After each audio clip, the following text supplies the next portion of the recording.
Hey everybody, Alece here from healwithalece.com, and today I really want to talk about shifting your mindset to increase wellness in your life overall. So lately, as I continue to grow on my journey to wellness via using herbs, food, and ancestral teachings to really heal my mind and my body, I really would like to share with you the importance of a positive mindset, okay?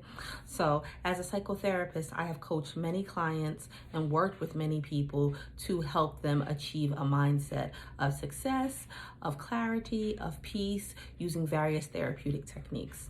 This is not going to be a video about therapeutic techniques. This is going to be a video about what you can learn to identify when you start getting into those negative thinking traps and how we can really turn them around and what things may be affecting how you view yourself and how you view your journey. So wellness is not easy, right? When I talk about wellness, I'm talking about giving your body whatever it needs to function at its most optimal level. So if your body needs more sleep, I'm talking about creating a better sleep hygiene routine. If your body needs less sugar, I'm talking about how can we incorporate a lifestyle that keeps you fulfilled, that makes you happy, that has less sugar. If your lifestyle is requiring more fruits and veggies, how can we inject that in and make you feel comfortable and confident so that you can succeed with that goal? So shifting your mindset, one of the top ways I see people get caught is what we call thinking traps. They get into this negative pattern of how they speak to themselves. So for example, they may say something like, oh, well, I wasn't supposed to have any refined carbs today and I ate 2 cookies at a birthday party. So it's all down the drain. I might as well eat the whole pack. It's like our ancestors used to say, don't throw the baby out with the bathwater. So okay, you had cookies and you weren't supposed to, although I don't believe in the supposed to. It's not a reason to throw everything out the window. We have to really be aware and start to regulate those negative self-talks that we have, all those negative things we tell ourselves. And I even know people, and I've been guilty of it in the past, when I eat something I'm not supposed to, or my jeans are fitting a little too tight, calling myself a fatty or saying, my inner fat girl, which is fat phobic and fat shaming, but we could talk about that on another video. But even using self-deprecating humor, like those examples I gave you, it really even energetically reinforces the notion that you can't do what you want to do, that you can't transform your body, that you can't transform your health. And it really places you in victim mode. And we are not victims, not as a people, not as a community. We are survivors and thrivers. And we want the language that we use with ourselves to reflect exactly that. So we really have to be careful about the thoughts we have and what we tell ourselves. So even when we wake up in the morning, and you grab onto your belly, and I'm saying you, but that's definitely me, grabbing onto my belly saying, oh, I just wish I could get rid of this tire or whatever. Maybe even changing that phrase to, I'm really thankful that this body has, grown and held and loved and nourished 3 children. And if you don't have children, you say, I'm really thankful that this body has carried me as far as it has, whether it's to work, whether it's through exercise, and whether it's just through life and existing, because that's worthy. That's, that matters more than anything.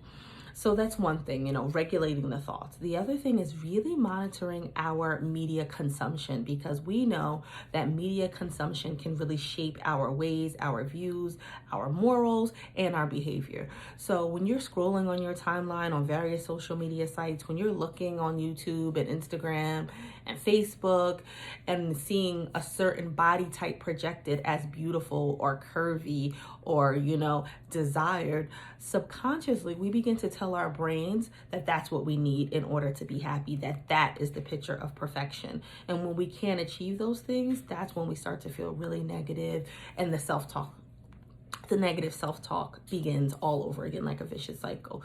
So really be mindful of who you're following on social media, right? You want to follow people, and I use follow, in quotes, but you want to engage with people on these platforms that share your similar values and share your wellness goals in totality, not just what the body looks like. So for example, if you're into fitness and that's something that you want to increase in your lifestyle, you really should be following pages that have some sort of introduction into fitness or support people's fitness goals.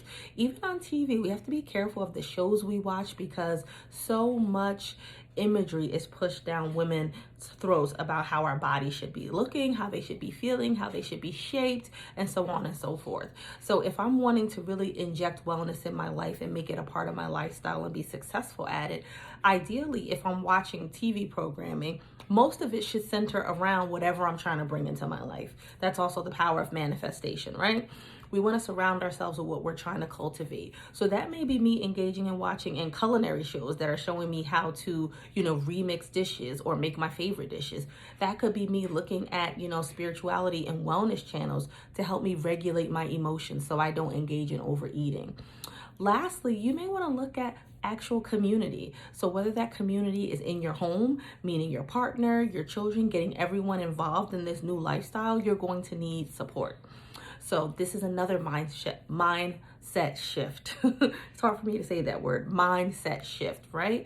It's not like I'm throwing everything out of our fridge and we're going to do this together. It's really introducing more of what you like to see. So for example, of my kids, I'm not necessarily subtracting anything, but for the last 5 days, they've been offered more fruits than they have in a long time. So instead of the Cheetos, it's like, who wants berries? Who wants a smoothie? Who wants mango? And you start with what you know your family is going to like.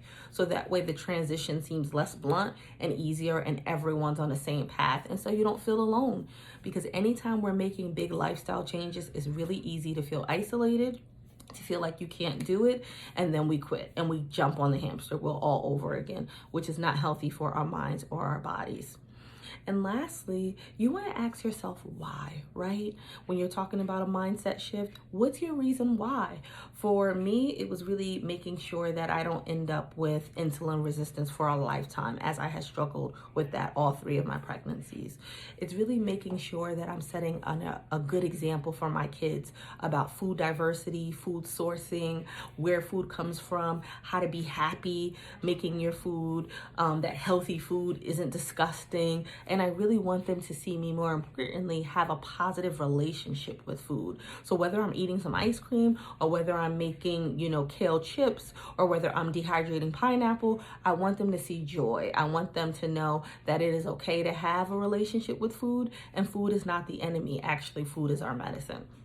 So when you're doing your continued mindset shifting work, you really want to be thinking of eliminating the negative talk, right?